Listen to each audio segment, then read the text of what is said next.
During the 17th century, the town of Hingham in England was embroiled in the generations-long conflict between the Church of England and the Puritans. Persecution of the Puritans was severe. In order to escape it, in 1620, a group of them, whom we have come to refer to as the Pilgrims, agreed to a 7-year contract of indentured service in order to finance passage on the Mayflower to the New World. 15 years after the voyage of the Pilgrims, Reverend Peter Hobart of Hingham, England, gathered his family and a group of his congregants for the same journey.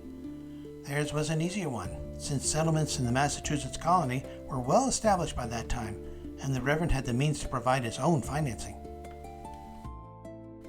Peter Hobart was a member of a large, wealthy, and highly esteemed Puritan family.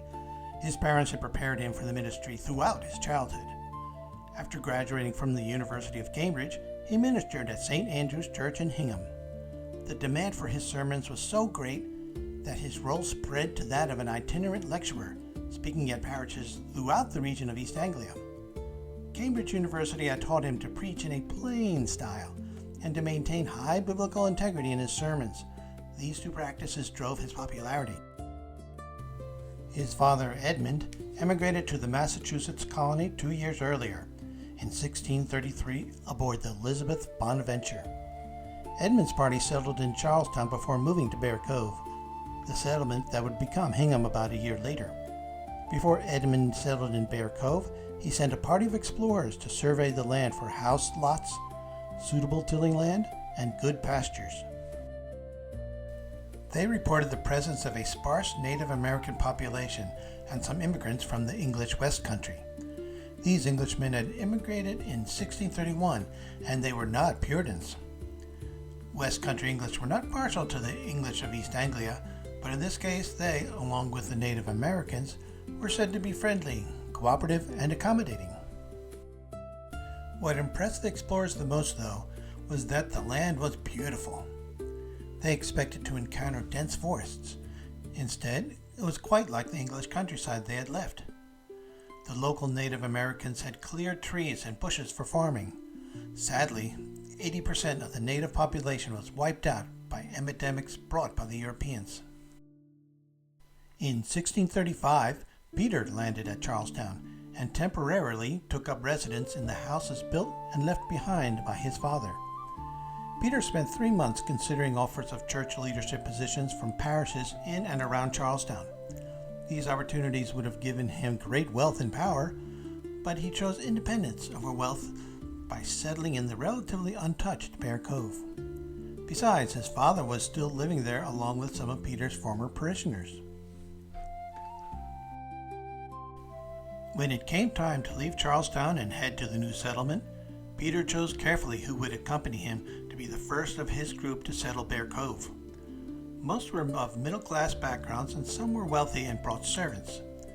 When Peter was granted permission to establish his settlement, the Massachusetts General Court renamed Bear Cove to Hingham, in hopes that it would attract more immigrants from Old Hingham. On the very day of Peter's arrival at Hingham Harbor, they set about the business of drawing house lots, which were to be 2 to 10 acres with narrow frontage on the roads. The size of one settler's lot depended upon what they had owned back in England to maintain their socio-economic positions. Governor John Winthrop decreed that houses could not be built further than a half-mile from the town meeting house. And why? In the event of an attack by the Indians, French, or the Dutch, residents could quickly gather there for safety, the meeting house, since this type of building is also meant to be a fort. The half-mile rule also made it easier for settlers to police each other. The next generation of farmers ignored this rule and built their houses on their farms. The rule was rescinded, but not without disapproval from the governor, who said, "People are ready to run wild in the woods again and be as heathenish as ever, if you don't prevent it." Nonetheless, the governments in Boston and surrounding towns were much more democratic and pragmatic than the old English governments. New laws and ordinances served the needs of the people. They experienced a new level of freedom, self-determination, and prosperity that was unknown up to this point. The year of 1637 was an especially important one for Hingham and the nation, as it marked the arrival of Samuel Lincoln, the fourth great-grandfather of Abraham Lincoln. Samuel's son, Mordecai, was next in the line, followed by Mordecai Jr. The first three Lincolns in Abraham's lineage in America lived in Hingham and had Peter Hobart as their spiritual shepherd. Peter's ministry lasted 53 years, during which time he expressed humility as if it was second nature. He championed democracy in the colonial government. He made inclusiveness in church membership a top priority and facilitated a balance of power between the West Country English and the Puritans in town government positions. He supported intermarriages to promote town harmony. The Hingham Church experienced a 90% membership rate of its citizens, while the colony-wide average, where most church memberships were more exclusive, was 25%. Such principles can be seen in the Gettysburg Address, and its writer was perhaps guided by a Puritan heritage. Think of these quotes. The proposition that all men are created equal. The brave men, living and dead, who struggled here have consecrated it, far above our poor power to add or detract. That government of the people, by the people, for the people, shall not perish from the earth. There was another Lincoln named Solomon Lincoln who lived in Hingham. He was a lawyer, historian, state senator, U.S. Marshal, and representative to the Massachusetts General Court. He wrote the first history of Hingham in 1827 and was a distant cousin of Abraham. In 1848, when Abraham Lincoln was a congressman, he conducted a tour of New England to give his Spot Resolution speech. Solomon heard the speech and contacted Abraham to express his admiration of it and to find out if they were related, which they were. Solomon proudly stated, "It was a source of gratification to those bearing his name to know that the old stock has not degenerated by being transplanted. On the contrary, it exhibits fresh vigor in the fertile soil of the West." The Spot Resolutions refers to Abraham Lincoln's response to President James K. Polk's request to Congress for appropriations to finance the Mexican-American War. President Polk claimed the war was justified because Mexico invaded our territory and shed American blood on the American soil. In opposition, Congressman Lincoln drafted Spot Resolutions, which demanded that the president show the exact spot where blood was shed, so it could be determined if it was indeed on American soil. That's Honest Abe, just keeping them honest. So, getting back to Hingham, freedom and self-determination weren't always the words of the day. As in all colonial towns, there were the stocks and the whipping post. The imbibing of strong waters sometimes led to punishment in the stocks. Mistreatment of women was also a crime as laid down by Massachusetts Bay Colony law. A husband could be punished, even whipped, for disrespecting his wife. Serious offenses resulted in banishment to Rhode Island.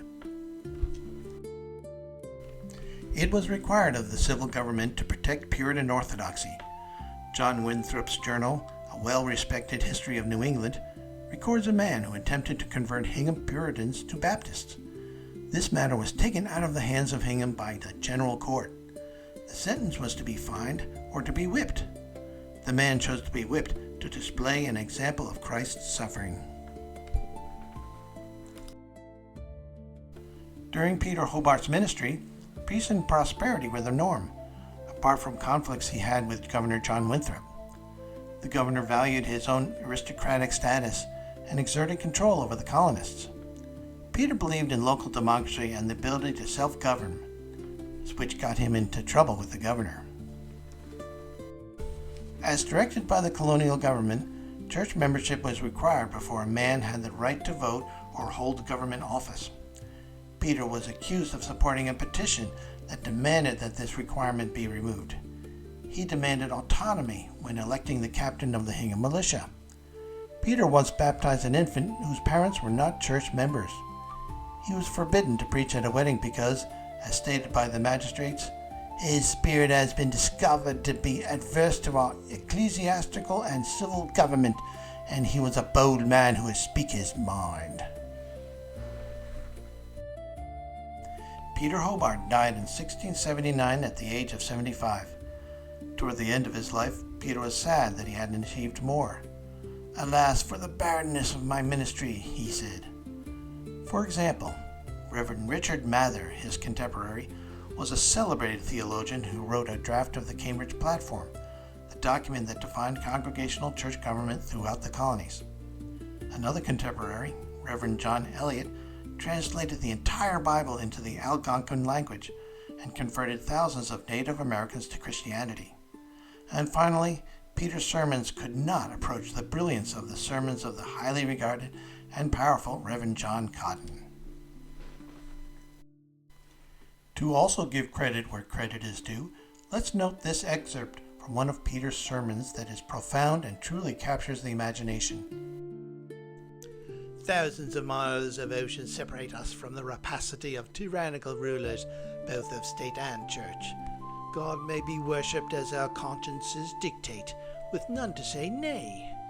Our rulers in a land where the people voice their selection will be from our own midst and kind. The laws will be of our own making. Obedience to our own laws will be enforced by us who made them. We shall levy our own taxes, and likewise see to the collecting of them.